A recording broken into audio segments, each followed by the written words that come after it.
लिखने वालों ने लिखा है कि दौलत साथ नहीं जाएगी, पर यह लिखना भूल गए कि जीते जी दौलत बहुत काम आएगी। नमस्कार, मैं हूं मोहित कमल श्रीमाली। आप सभी का तहे दिल से स्वागत करता हूं आपके अपने चैनल में और आज का राशिफल यानी कि 20 सितंबर के इस विशेष एपिसोड में।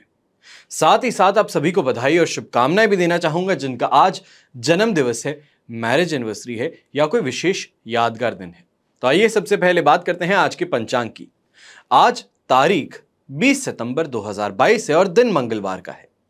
आज के विशेष उपाय में पितृ दोष से होने वाले अभाव और शांति के उपाय आपको यहां पे बताऊंगा और साथ ही साथ ब्रह्म कपाल यानी प्रेतों को मुक्ति दिलाने का स्थान क्या है, यह भी इस एपिसोड के अंत में आपको बतलाऊंगा। पंचांग की बात करते हैं तो संवत 2079 यानी कि 2079 का अश्विन कृष्ण पक्ष चल रहा है। दशमी तिथि है रात के 9:26 तक, जिसके बाद में एकादशी तिथि आरंभ होगी। पुनर्वसु नक्षत्र रहेगा रात के 9:06 तक, जिसके बाद में पुष्य नक्षत्र आरंभ होगा। वहीं पे मिथुन राशि का चंद्रमा आज के दिन 2:23 तक ही रहेगा। ऐसे में राहुकाल का समय जो है वो इंडियन स्टैंडर्ड टाइम के अनुसार जो कैलकुलेटेड समय निकला है वो है दोपहर के 3 बजे से लेके 4:30 बजे तक। वहीं पे शुभ चौघड़ या मुहूर्त जो है वो आज के दिन आपको मिलेगा 10:59 यानी कि 10:59 से 1:59 तक। ऐसे में पश्चिम दिशा में आप कोई भी यात्रा कर रहे हैं आपके लिए बहुत शुभ रहेगी, पर उत्तर दिशा और वायव्य दिशा में यानी कि नॉर्थ वेस्ट दिशा में आप ध्यान दीजिएगा कि यहां पे दिशाशूल दोष लग रहा है। ऐसे में गुड़ खा करके या गुड़ का कुछ बना हुआ खा करके आप अपनी यात्रा आरंभ कर सकते हैं। यह दिशाशूल दोष का परिहार होगा। फिर बात आती है आज के दिन सूर्योदय कालीन कुंडली में राजयोगों की। तो ऐसे में आज के दिन आपको संख्यादाम योग, महापुरुष योग, गजकेसरी योग, अनफा योग, वैशी योग का साथ मिलने वाला। अब यहां पे यह चीज बताने की सबसे ज्यादा जरूरत पड़ती है कि राजयोग और दुर्योग दोनों में अंतर है। आपकी कुंडली में अनेकों योग होंगे, उन योगों को दो तरफ से आप बांट दीजिए। राजयोग जो आपको सक्सेस देते हैं, दुर्योग जो आपको स्ट्रगल देते हैं। ऐसे में यह पता लगाना कि आपकी कुंडली में कौन सी दशा कब आएगी, कौन सा योग कब आपके लिए प्रबल बनेगा, तो इस चीज की जानकारी आपको अपनी जो भी काम करने की क्षमता है उसको बढ़ाने में और घटाने में सहायक सिद्ध हो। यहां पे इस बात को समझने की जरूरत है, काम करने की क्षमता को घटाने का मतलब यह है कि प्रयास जो है, स्ट्रगल जो है, बहुत ज्यादा टेंशन जो है उससे कम करने की बात होती है। यहां पे मेहनत को कम कर देने की बात नहीं होती। इस बात को आप ध्यान में रखें। फिर बात आती है एक बहुत ही बड़े शुभ अवसर की।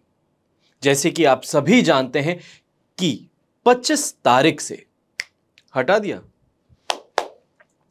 एक से नहीं हटा देना, जैसे कि आप सब जानते हैं वो वाला। अगर आप भी अपनी राजयोग जन्म पत्रिका बनवाना चाहते हैं और चाहते हैं अपने बारे में ये सभी चीजें पता करना, तो ऐसे में साइड में जो नंबर्स हैं इन पे आपको संपर्क करना पड़ेगा। और ध्यान दीजिएगा कि सुबह 9 बजे से लेकर शाम को 7 बजे तक आप कॉल करते हैं तो आपको उस कॉल का रिवर्ट मिल सकता है, वापस आंसर किया जा सकता है। शाम के 7 बजे के बाद में जो मेरे टीम मेंबर्स होते हैं वो भी अपने घर से पधार जाते हैं। पर अगर आप व्हाट्सएप मैसेज करना चाहते हैं तो व्हाट्सएप मैसेज आप 24/7 कीजिए, कोई परेशानी आपको नहीं है। जो भी आप मैसेज रात को करते हैं उसका सुबह आपको रिवर्ट जरूर आ ही जाएगा। तो आइए अब बात करते हैं आज के राशिफल की और सबसे पहले बात करेंगे मेष राशि की।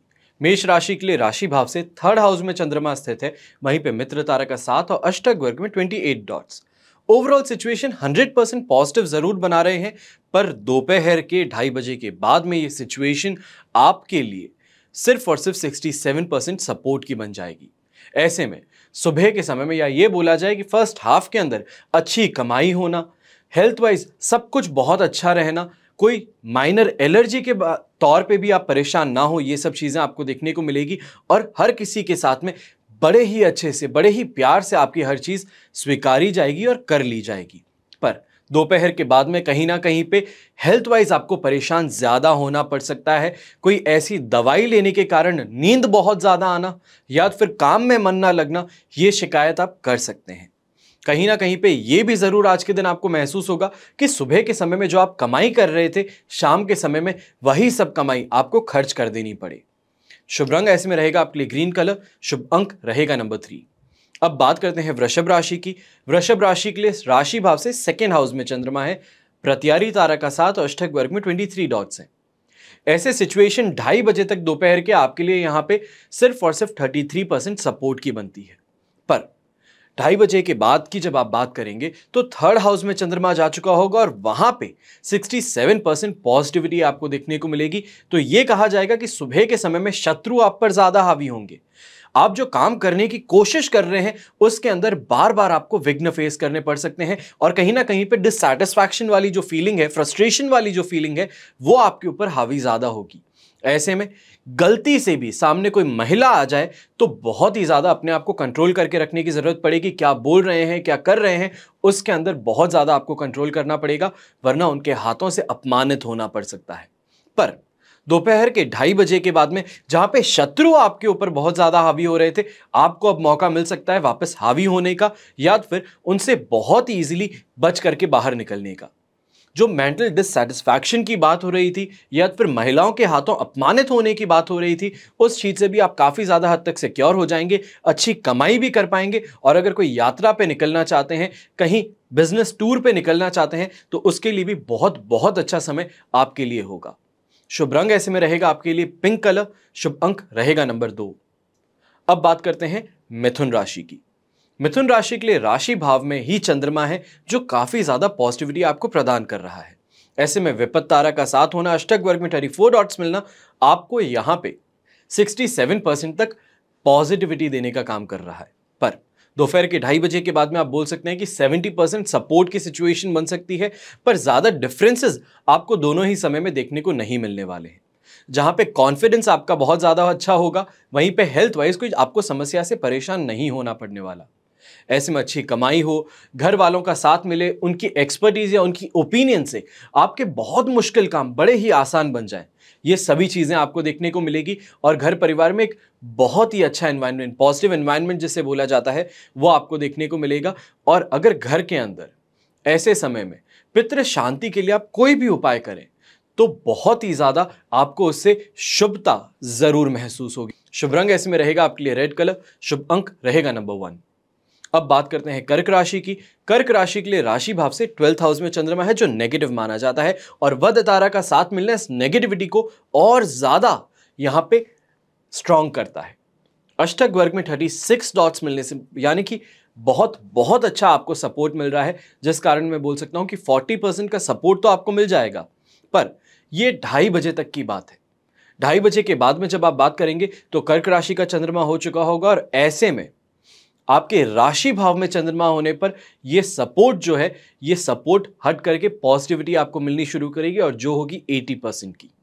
तो ऐसे में सुबह के समय में कहीं ना कहीं पे हेल्थ वाइज या फिर यह बोला जाए बॉडी पेन होने के कारण, अच्छी नींद ना आने के कारण, चिड़चिड़े उठने के कारण आपके जो भी काम थे आपको उसमें बहुत ही ज्यादा परेशानियां देखने को मिलेगी। जो आसानी से आपके काम होते थे वहां पे आपका चेहरा देखने के लिए कोई आदमी आज के दिन तैयार ना हो। ऐसे में लोगों का रूखा व्यवहार झेलना, जो अपने ही दोस्त थे, जो अपने लिए ही सबके सब हर चीज बड़ी अच्छे से करते थे, बड़ी दिल खोल के करते थे, उन सभी का आज के दिन आपसे दूर भागना आपको कहीं ना कहीं पे बहुत उदास भी करने का काम करेगा। पर यह सिचुएशन 2:30 तक की है। 2:30 के बाद में सिचुएशन थोड़ी थोड़ी बेहतर होती हुई आपको नजर आएगी, जिसमें आप बोल सकते हैं हेल्थ वाइज भी आपको रिकवरी मिलेगी। जो उदास आपको महसूस हो रहा था वो भी आपका हट चुका होगा और कहीं ना कहीं पे सेल्फ कॉन्फिडेंस की बात करें, सेल्फ डाउट की सिचुएशन से बाहर निकलने की बात करें, तो वो अब आपके अंदर देखने को जरूर मिलेगा। ऐसे में शुभ रंग जो है वो रहेगा आपके लिए ग्रीन कलर, शुभ अंक रहेगा नंबर 9। तो आइए अब बात करते हैं सिंह राशि की। और सिंह राशि के लिए राशि भाव से 11th हाउस में चंद्रमा है। ऐसे अगर देखा जाए तो दोपहर के 2:30 तक अगर आप देखेंगे तो आपको 100% पॉजिटिविटी देखने को मिलने वाली है। पर 2:30 के बाद में जब कर्क राशि में चंद्रमा जाएगा तो 12th हाउस का चंद्रमा हो जाएगा, जहां पे नेगेटिविटी आपको फेस करनी पड़ेगी। पर वहां पे भी आप ये मान करके चल सकते हैं कि आपको 67% तक सपोर्ट मिलने का काम होगा। ऐसे में सुबह के समय में प्रोफेशनल जो भी लोग हैं, जो भी प्रोफेशनल जॉब्स करते हैं, जो सीए हैं, अकाउंटेंट्स हैं, इंजीनियर्स हैं, उन सभी के लिए बड़ा ही शानदार समय रहने वाला है। बहुत अच्छी कमाई, अच्छे प्रोजेक्ट्स मिलना, ये सभी चीज़ें आपके लिए बोली जा सकती है। घर परिवार के साथ में भी बड़ा ही आपके लिए प्यार भरा माहौल देखने को मिलेगा, अच्छा खाने पीने को मिलेगा, अच्छे से नाश्ता करके अपने ऑफिस पे आप रवाना होते हुए नजर आएंगे। पर दोपहर के 2:30 बजे के बाद में छोटी मोटी समस्याएं खास तौर पे हेल्थ को लेकर के आपको परेशान करना शुरू कर सकती हैं, जहां पे ये बोला जाए कि पूरा दिन आपका खराब हो जाए, ये आपके लिए देखा जा सकता है। वहीं पे अगर ध्यान ना दिया गया अपनी हेल्थ पर, तो यही छोटी चीजें आपको आज के दिन फाइनेंशियल नुकसान भी दे सकती है और कहीं ना कहीं पे घर परिवार के अंदर एक ऐसा माहौल, डर का माहौल क्रिएट कर सकते हैं हेल्थ को लेकर के, जिससे बाकी सबके सब बहुत बहुत ज्यादा डिप्रेस हो जाए। इन चीजों के लिए पहले ही सावधानी आपको बरतने की जरूरत है। इस वजह से एक दिन पहले आपको राशिफल दे रहे हैं। शुभ रंग रहेगा आपके लिए रेड कलर, शुभ अंक रहेगा नंबर 9। अब बात करते हैं कन्या राशि की। कन्या राशि के लिए राशि भाव से 10th हाउस के अंदर चंद्रमा है, विपत्त तारा का साथ और अष्टक वर्ग में 24 डॉट्स हैं। ओवरऑल 80% आपके लिए यहां पे पॉजिटिविटी है। और यहीं पे जब 11th हाउस में चंद्रमा जाएगा, कर्क राशि का चंद्रमा दोपहर के 2:30 बजे के बाद में हो जाएगा, तो ऐसे में ये 80% 90% पॉजिटिविटी आपके लिए कन्वर्ट हो जाएगी, जिसमें बोला जा सकता है कि जो भी काम कर रहे हो उसमें सफलता मिलना। खास तौर पे जो भी प्रोफेशनल्स हैं, जो भी डेस्क जॉब करते हैं, उन सभी के लिए बड़ा ही शानदार समय बन सकता है। या तो फिर ये भी बोला जाए जो अकाउंटेंट्स हैं, सीए हो गए, इंजीनियर्स हो गए, तो इन जो प्रोफेशनल्स जिनको हम बोलते हैं, कोई डिग्री प्राप्त करके काम करते हैं, एमबीए की डिग्री प्राप्त करके काम करते हैं, तो उन सब के लिए बड़ा ही शानदार समय यहां पे शुरू होता हुआ नजर आ सकता है। वहीं पे अच्छी कमाई बोले, अच्छी अपॉर्चुनिटीज बोले, तो ये सभी चीजें आपके लिए तैयार रहेंगी। स्वास्थ्य की तरफ से भी अगर देखा जाए तो कोई आपको परेशानी देखने को नहीं मिलेगी, पर यह चीज जरूर है कि इस समय में आप स्वयं ही हेल्थ को लेकर के थोड़े अपने आप को एक्टिव बनाने की कोशिश करेंगे, और यह कोशिश आपको जरूर करनी चाहिए। आज इस समय पर धार्मिक तीर्थ स्थल पे जाने से या फिर कोई भी धार्मिक काम करने से आपके अंदर आपको एक अलग सी एनर्जी महसूस हो सकती है, जिसको बोलते हैं कि पॉजिटिव एनर्जी बोलिए, एक रेवलेशन बोलिए, अंदर से एक लाइट बोलिए, वो आपको महसूस हो सकती है, जिसको कि हम एस्ट्रोलॉजी में एक बहुत ही गुड इंडिकेशन मानते हैं। तो ये चीज आज के दिन आपको देखने को जरूर मिलने वाली है। इस समय का जितना ज्यादा आप फायदा उठा सकते हैं, जितना ज्यादा आप कर सकते हैं, उतना ज्यादा आपको यहां पे फायदा उठाने के लिए जरूर तैयार रहना चाहिए। शुभ रंग रहेगा आपके लिए ब्लू कलर, शुभ अंक रहेगा नंबर 7। अब बात करते हैं तुला राशि की। तुला राशि के लिए 9th हाउस का चंद्रमा है, प्रत्यारी तारा का साथ, जो इस 9th हाउस के चंद्रमा को कहीं ना कहीं पे और ज्यादा डेंजरस बनाने का काम करता है।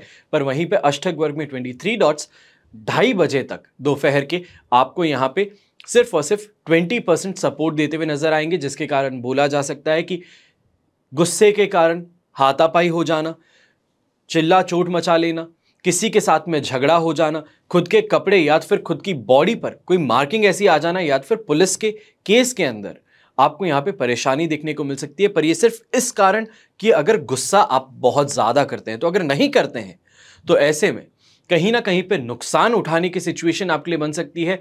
कोई गवर्नमेंट ऑफिशियल से आपको परेशानी झेलनी पड़ सकती है, और ऐसे समय में खास तौर पे डरे हुए आप बहुत ज्यादा रहेंगे। पर दोपहर के 2 बजे 2:30 बजे के बाद में आप बोल सकते हैं, जब 10th हाउस का चंद्रमा हो जाएगा, तब आपके लिए सिचुएशन 20% सपोर्ट से हट करके यहां पे 67% पॉजिटिविटी की बन जाएगी। तो जिसके कारण जो भी आप इन्वेस्टमेंट्स करना चाहते हैं या इन्वेस्टमेंट से कोई लाभ कमाना चाहते हैं, तो वो आपके लिए यहां पे दरवाजा खुल चुका होगा। अच्छी कमाई होना, अच्छे इन्वेस्टमेंट्स होना, घर परिवार का पूरा सपोर्ट मिलना, अपने दोस्तों से और अपने सोशल सर्कल से खास तौर पे आपको फायदा मिलना, ये सभी चीजें आपके लिए देखने को मिलेगी। और ऐसे समय में गुस्सा तो छोड़ दीजिए, बहुत ही ज्यादा प्रेम की भावना बोले, बहुत ही ज्यादा ग्रैटिट्यूड बोले, ये आप में देखने को जरूर मिलेगा। शुभ रंग रहेगा आपके लिए येलो कलर, शुभ अंक रहेगा नंबर 3। अब बात करते हैं वृश्चिक राशि की। वृश्चिक राशि के लिए 8th हाउस का चंद्रमा है, पर मित्र तारा का साथ और अष्टक वर्ग में 33 डॉट्स, ये आपके लिए सिचुएशन को यहां पे 8th हाउस का चंद्रमा होते हुए भी आपके लिए 67% सपोर्ट का बनाते हैं, और ये सिचुएशन 67 से 75% तक जाती हुई नजर आएगी दोपहर के 2:30 बजे के बाद। तो ऐसे में यहां पे रह करके लोगों से रूखा व्यवहार मिल सकता है, पर उसको वापस इजीली आप वापस सही भी कर सकते हैं। चाहे कैसे भी सामने से रिक्वेस्ट कीजिए, प्यार से बात कीजिए, तो अपने आप चीजें आपके लिए सॉल्व आउट होती भी या तो फिर आपकी तरफ प्ले होती हुई आपको नजर आ सकती है। गुस्सा आ सकता है थोड़ा बहुत, पर ऐसा कुछ भी नहीं जो जस्टिफाइड ना हो। ऐसे समय में नुकसान आपको नहीं मिलेगा, काम को लेकर के बर्बादी की सिचुएशन या तो फिर लॉसेस की सिचुएशन आपको देखने को नहीं मिलेगी। पर यह जरूर बोलूंगा कि कुछ ना कुछ कमी आपको महसूस जरूर होने वाली है। कमाई के तौर पे घर परिवार के अंदर किसी बात को लेकर के अगर गुस्सा हो रहे हैं या तो फिर आपके घर के अंदर जो आपके सीनियर्स हैं, पिताजी हो गए, ताऊजी हो गए, दादाजी हो गए, किसी बात को लेकर के बहुत ही गंभीर चर्चा कर रहे हैं, तो ऐसे गंभीर चर्चा से अपने आप को दूर रखना और शांत रखना आपके लिए सबसे ज्यादा बेहतर रहेगा। इस डिस्कशन में अगर आप उतर करके अपना मत रखते हैं या तो फिर कोई ऐसी चीज बात करते हैं जिसको सामने वाले मैच्योर नहीं मानते हैं, तो यह हो सकता है कि जहां पे डिस्कशन एक गंभीर रूप लेने वाला था किसी और के लिए, वो पूरी पूरी परेशानी आपके सिर आ जाए। इन चीजों का ध्यान रखते हुए आज के दिन अपना दिन आपको बिताने की जरूरत है। शुभ रंग रहेगा आपके लिए पर्पल कलर, शुभ अंक रहेगा नंबर 3। अब बात करते हैं धनु राशि की। 7th हाउस में चंद्रमा है, अष्टक वर्ग में 25 डॉट्स हैं, पर जन्म तारा का साथ है, जिसके कारण बोला जाएगा कि 80% तक का दिन आज के दिन पॉजिटिव रहेगा। पर दोपहर के 2:30 बजे के बाद में 8th हाउस का चंद्रमा है, तो वहां पर जाकर के कहीं ना कहीं पे चीजों के अंदर कमी या फिर डिससैटिस्फैक्शन, गुस्सा, फ्रस्ट्रेशन, ये सब आपको देखने को मिल सकता है। तो हम इस चीज पे कंसंट्रेट करते हैं कि दोपहर के 2:30 बजे तक हमें क्या चीजें एक्सपेक्ट करनी है। सबसे पहले वाहन का सुख हुआ, अच्छी यात्रा हुई, अच्छी कमाई हुई, तो ये सब चीजें देखने को मिलेगी और अपने सीनियर से अप्रिशिएट आप किए जाएंगे। और इन चीजों को लेकर के कहीं ना कहीं पे प्रोफेशनल ग्रोथ की बात करें, करियर में ग्रोथ की बात करें, तो आपको देखने को जरूर मिलेगा। पर जैसे ही 2:30 बजेगी, 2:30 बजे के बाद में सिचुएशन ऐसे नहीं होता है कोई स्विच ऑफ है और कर दिया तो हर चीज अपने आप खराब हो जाए। धीरे धीरे स्टेप बाय स्टेप चीजें खराब होना शुरू करती है। तो यहां पे आपको देखने को मिलेगा कि 8th हाउस में चंद्रमा आ गया है, जन्म तारा का साथ है और अष्टक वर्ग में 25 डॉट्स ही रहेंगे। तो इसमें सिर्फ सपोर्टिंग फैक्टर आपको मिलेगा और वो भी बहुत कम मिलने वाला है। तो वहां पे गृहस्थ जीवन की बात करें, पारिवारिक जीवन की बात करें, तो वहां पे आपको परेशानियां देखते हुए नजर आएंगी। ऐसे समय में जहां पे अप्रिशिएट किए जा रहे थे जो आपका प्रोफेशनल एटमॉस्फेयर है, प्रोफेशनल एटमॉस्फेयर के अंदर भी आपको कुछ परेशानियां या फिर खींचतान अब नजर आ सकती है। शुभ रंग रहेगा आपके लिए ग्रे कलर, शुभ अंक रहेगा नंबर 2। अब बात करते हैं मकर राशि की। मकर राशि के लिए राशि भाव से 6th हाउस में चंद्रमा है, संपत्ति तारा का साथ और अष्टक वर्ग में 30 डॉट्स हैं। ओवरऑल सिचुएशन 100% पॉजिटिविटी की है और ये पॉजिटिविटी और ज्यादा बढ़ेगी, यानी कि 100% से भी और ज्यादा बढ़ने की यहां पे पॉसिबिलिटी है जब 7th हाउस का चंद्रमा होगा। तो ऐसे में फर्स्ट हाफ के अंदर प्रोफेशनल ग्रोथ की बात कीजिए, अपने छोटे भाई बहनों से आप प्रॉफिट कमाने की, सपोर्ट की बात कीजिए, तो ये सभी चीजें आपको देखने को मिलेगी। और कहीं ना कहीं पे कोई बहुत ही ज्यादा आपका काम अटका हुआ था, तो वो भी आपके भाई बहनों के कारण आपका काम चल पड़ सकता है, जो प्रॉब्लम थी उसे सॉल्व आउट किया जा सकता है। पर जब 7th हाउस में चंद्रमा आएगा दोपहर के 2:30 बजे के बाद में, तो आप बात कर सकते हैं अपने घर में शांति से रहने की, स्वास्थ्य के अंदर सुधार की, कहीं ना कहीं से अपने आप रुपए पैसे आने की, जहां से आपको मालूम भी नहीं था कि यहां से कुछ बकाया है। कई बार होता है कि इंसान इन्वेस्टमेंट करता है और भूल जाता है कि कुछ रुपए पड़े हुए हैं, क्योंकि छोटे बहुत माइनर इन्वेस्टमेंट किए हुए थे। पर आज के समय में जो उसका क्यूमुलेटिव अमाउंट आपको आना है वो सैटिस्फैक्टरी अमाउंट है। तो ऐसे में पॉलिसीज कोई मैच्योर होने से आपको कोई पेमेंट आए तो इससे आपकी काफी ज्यादा प्रॉब्लम्स सॉल्व आउट हो सकती है। ऐसे समय में ध्यान दीजिएगा, खास तौर पे जो भी इन्वेस्टमेंट आपने किए थे, जो रिटर्न आ रहे हैं या आपके वाइफ के नाम पे होंगे, इनसे आपको बहुत ज्यादा प्रॉफिट भी देखने को मिल सकता है। हेल्थ वाइज रिकवरी और ऐसे समय में घर परिवार के साथ में एक अच्छा माहौल, अच्छी बॉन्डिंग आज के समय में आपको देखने को मिलेगी। शुभ रंग रहेगा आपके लिए ब्लू कलर, शुभ अंक रहेगा नंबर 3। अब बात करते हैं कुंभ राशि की। कुंभ राशि के लिए 5th हाउस का चंद्रमा है, पर वहीं पे संपत्ति तारा का साथ, अष्टक वर्ग में 30 डॉट्स। ओवरऑल सिचुएशन यहाँ पे 67% सपोर्ट की है। ऐसे सिचुएशन में मन में अशांति उत्पन्न होना, कहीं ना कहीं पे हेल्थ वाइज समस्याओं से जूझना और खास तौर पे प्रोफेशनल एटमॉस्फेयर पे, यानी कि जहां पे आप काम करने जाते हैं, चाहे आप बिजनेसमैन हैं या फिर आप जॉब करते हैं, जहां पे आप काम कर रहे हैं वहां पे किसी के कुछ बोलने से इमेज खराब हो जाना, ये चीजें देखी जा सकती है। पर ये सिचुएशन सिर्फ और सिर्फ दोपहर के 2:30 बजे तक रहेगी, जिसके बाद में 6th हाउस का चंद्रमा आएगा। और 6th हाउस के चंद्रमा में आप ये बोल सकते हैं कि छोटे भाई बहनों का सपोर्ट हो, फैमिली वालों का बहुत अच्छे से साथ हो, उनकी एक्सपर्टीज हो, उससे ये जो प्रॉब्लम्स है इससे बाहर निकलने में, इससे बाहर उभरने में आपको सहायता मिल सकती है। जो मेंटल टॉर्चर आप सह रहे थे उससे भी अब बाहर निकलने का मौका मिलेगा और ऐसे समय में हेल्थ वाइज तो रिकवरी होनी है, अच्छी कमाई भी अब समय में आपको देखने को मिलेगी। शुभ रंग ऐसे में रहेगा आपके लिए ग्रीन कलर, शुभ अंक रहेगा नंबर 2। अब बात करते हैं मीन राशि की। तो मीन राशि के लिए राशि भाव से 4th हाउस में चंद्रमा है और 4th हाउस, 8th हाउस और 12th हाउस का हमेशा मैं आपको बताता हूं कि नेगेटिव इफेक्ट मिलता है, नेगेटिव रिजल्ट्स मिलते हैं, इमोशनली टर्बुलेंट टाइम रहता है, यानी कि परेशानी देने वाला समय रहता है। ऐसे में जन्म तारा का साथ होना ये 4th हाउस के चंद्रमा को और ज्यादा एक्टिव, और ज्यादा डेंजरस बनाने का काम करता है, जो कि आपके लिए इमोशनल इंस्टेबिलिटी को लेकर परेशानी का समय बनेगा। पर अष्टक वर्ग में 25 डॉट्स 20% तक का सपोर्ट भी दे रहे हैं। ऐसे में दोपहर के 2:30 बजे के बाद में जब ये 5th हाउस का चंद्रमा होगा तब आप बोल सकते हैं कि 20-25% सपोर्ट से आप डायरेक्ट जंप करेंगे 60% सपोर्ट तक। ऐसे में सुबह के समय में घर में विवाद छिड़कना, मानसिक परेशानी होना, कहीं ना कहीं पे डिसीजन लेने में असमर्थ रहना, या फिर खुद की बहुत ही ज्यादा बदनामी हो, आपको बहुत ही खरी खोटी सुनाई जाए, ये चीजें आपको देखने को मिल सकती है। ऐसे में खुद को लेकर के सेल्फ डाउट की सिचुएशन और ज्यादा हावी होती हुई नजर आएगी। जो कॉन्फिडेंस था वो लूज होने की समस्याएं आपको देखने को मिलेगी। पर यहां पे 2:30 बजे के बाद में कुछ रीगेन भी करने का मौका मिलेगा।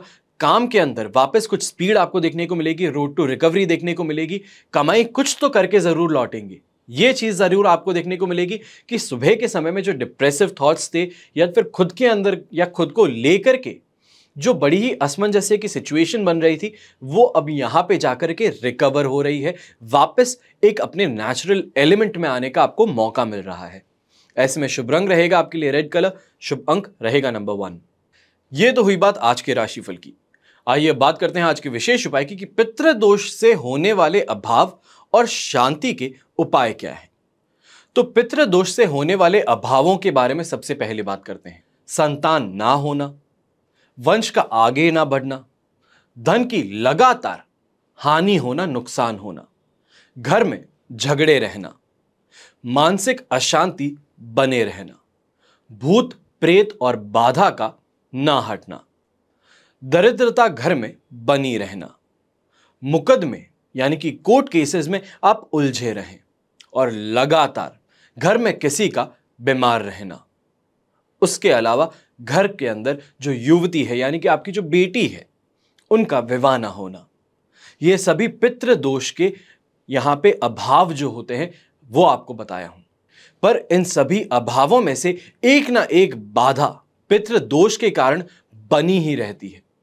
ऐसे में पितृदोष की शांति आप कैसे करेंगे? तो पितृदोष शांत करने के लिए त्रिपंडी जिसे बोला जाता है, तो त्रिपंडी का श्राद्ध और तर्पण आपको कराना चाहिए। पूर्वजों की मृत्यु तिथि पर आपको श्राद्ध करना चाहिए। पीपल या तो फिर बड़ या तो फिर खेजड़ी को आपको सींचना चाहिए। यथाविधि नारायण बलि आपको करवानी चाहिए और श्राद्ध पक्ष में 15 दिनों तक या पूर्वज की मृत्यु की तिथि तक आपको तर्पण करना चाहिए। हर अमावस्या को तर्पण करना और ब्राह्मण भोजन कराना चाहिए। इसके अलावा अमावस पर और पूर्णिमा को मंदिर या फिर कोई भी शुद्ध और धार्मिक स्थल जो होता है उन स्थानों पर कच्ची भोजन की सामग्री आप दान करें। और लास्ट में प्याऊ आपको खुलवाना चाहिए। सदाव्रत या तो फिर अन्न क्षेत्र खोलना चाहिए। इस तरह यदि किसी के पितृदोष हो या किसी को अपने पितृदोष से मुक्ति पानी हो, उसे चाहिए इस समय में यानी कि सितंबर महीने में श्राद्ध के अवसर हैं, तो इस श्राद्ध से, इस श्राद्ध पक्ष में अपने पितरों का तर्पण और श्राद्ध करके मुक्ति को प्राप्त करें। यही एक ऐसा अवसर है जब पितृलोक के स्वामी अर्यमा देव जो कहलाते हैं, सभी प्राणियों को अपने अपने स्थान पर श्राद्ध का अवसर प्रदान करते हैं। अश्विन कृष्ण पक्ष जब सूर्य कन्या संक्रांति पर हो, तब पितरों के निमित्त किया कोई भी श्राद्ध आप दान करें, तर्पण करें, भोजन करें, तो उन्हें जरूर मिलता है और अक्षय हो जाता है। इन 15 तिथियों में हर तिथि आप अगर देखेंगे तो उनके पितृ प्रातः सूर्योदय से सूर्यास्त तक अपने पुत्र और पौत्र के प्रति यानी कि पोते के प्रति आशान्वित होकर के द्वार पर आते हैं और उनसे श्रद्धा पूर्वक दिए दान की अपेक्षा रखते हैं। तो ये तो हुआ श्राद्ध के समय में पितृदोष से क्या अभाव हो सकते हैं और उसका क्या उपाय कर सकते। अब बात आती है ब्रह्म कपाल यानी कि प्रेतों को मुक्ति दिलाने वाला स्थान। तो आत्माओं के बारे में आपने सुना जरूर होगा कि कुछ अच्छी आत्माएं होती है तो कुछ बुरी भी होती हैं। बुरी आत्मा वो होती है जिनका मृत्यु किसी कारण से असमय होता है और वो मुक्ति नहीं मिलने के कारण असंतुष्ट रहती हैं। ऐसी आत्माएं दूसरों को परेशान करती है, साथ ही अपने परिजनों को, अपने परिवार वालों को सबसे ज्यादा परेशान करती हैं, क्योंकि उनकी मुक्ति परिजनों के श्राद्ध से ही संभव हो सकती। और इसलिए परिवार में किसी व्यक्ति की अकाल मृत्यु हो जाए या किसी की आत्मा भटक रही हो तो उनका श्राद्ध उत्तराखंड के उस भूमि में करना चाहिए जहां भगवान विष्णु का निवास है और जहां से भगवान शिव ब्रह्म हत्या के पाप से मुक्त हुए। पुराणों में बताया गया है कि उत्तराखंड की धरती पर भगवान बद्रीनाथ के चरणों में यहां पे ब्रह्म कपाल बसा है। अलकनंदा नदी कहलाती है, वहां पे ब्रह्म कपाल को पवित्र करती हुई यहां से प्रवाहित होती है। और इस स्थान के विषय में मान्यता ऐसी है, ऐसा माना जाता है और वहां की कथाओं में ऐसा कहा जाता है कि इस स्थान पर जिस व्यक्ति का श्राद्ध कर्म होता है उसे प्रेत योनि से तत्काल मुक्ति मिलती है और भगवान विष्णु के परम धाम में उसे स्थान जरूर प्राप्त होता है। जिस व्यक्ति की अकाल मृत्यु होती है उसकी आत्मा व्याकुल होकर के भटकती रहती है और ब्रह्म कपाल में अकाल मृत्यु प्राप्त व्यक्ति का श्राद्ध करना, ये मानिए कि आत्मा को तत्काल शांति मिलती है और प्रेत योनि से मुक्ति मिल जाती है। फिर ब्रह्म कपाल के विषय में यह कथा भी है कि एक समय ब्रह्मा जी के एक मुख ने झूठ बोला था। शिव जी इससे बहुत ही ज्यादा क्रोधित हो गए, गुस्से हो गए और ब्रह्मा जी का वो सिर काट दिया जिसने झूठ बोला था। ठीक है, तो इसके बाद ब्रह्मा जी के 4 सिर रह गए थे। कटा हुआ सिर शिव जी के हाथ में चिपक गया। लाख प्रयत्न करने पर भी ब्रह्म हत्या के दोष के कारण शिव जी के हाथ से ब्रह्मा जी का वो सिर अलग नहीं हो पाया और शिव जी की संपूर्ण ब्रह्मांड में भटकते हुए बद्रीनाथ के पास में एक समतल शिलाखंड पर जैसे ही वो पहुंचते हैं, उनके हाथ से चिपका हुआ ब्रह्मा जी का सिर छिटक करके अलग हो जाता है और इस समय से ही इस स्थान का नाम ब्रह्म कपाल पड़ गया। शिव जी ने इस स्थान को वरदान दिया है कि यहां पर जो व्यक्ति श्राद्ध करेगा उसे प्रेत योनि में नहीं जाना पड़ेगा, उनके कई पीढ़ियों के पितरों को मुक्ति मिल जाएगी। सिर्फ उस पीढ़ी को नहीं, आने वाली कई पीढ़ियों। ये तो एक शिव जी की कथा हुई। इसके अलावा भगवान श्री कृष्ण ने महाभारत युद्ध समाप्त होने के बाद में पांडवों को ब्रह्म कपाल में आकर पितरों का श्राद्ध करने का निर्देश दिया था। इसका कारण यह था कि महाभारत युद्ध में लाखों की संख्या में लोगों की मृत्यु हुई थी।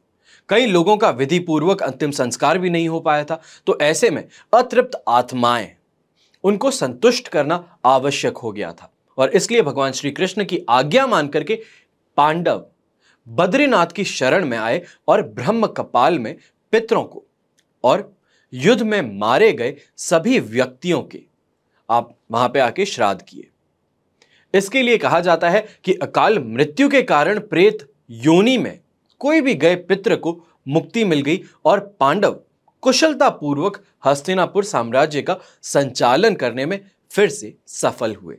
आशा करता हूं कि आज ब्रह्म कपाल के बारे में जो आपको बताया है या फिर पितृदोष से उठते हुए जो भी समस्याएं हैं उनके बारे में आपको बताया, उससे आपको कुछ अच्छी जानकारी जरूर प्राप्त हुई हो।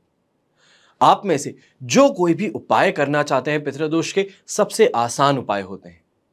जिस तरीके से बोला जाता है कि महादेव को बहुत ही आसानी से प्रसन्न किया जा सकता है, उसी तरीके से पितरों को भी बड़ी आसानी से प्रसन्न किया जाए। कोई भी दोष है, कोई भी समस्या है अपनी, तो वो आपके स्वयं के पितृ बड़ी ही आसानी से हटा सकते हैं। आशा करता हूं कि आप और आपका परिवार इस पितृ पक्ष में अपने पितरों के निमित्त जरूर श्राद्ध कर्म करेगा। और हमेशा की तरह मैं यही आपके लिए प्रार्थना करूंगा कि आप और आपका परिवार सदैव सुखी रहे, संपन्न रहे, सुरक्षित रहे। घर में बड़े बूढ़ों का साथ और आशीर्वाद हमेशा आपके साथ में बना रहे। जय श्री राम एवं जय हिंद।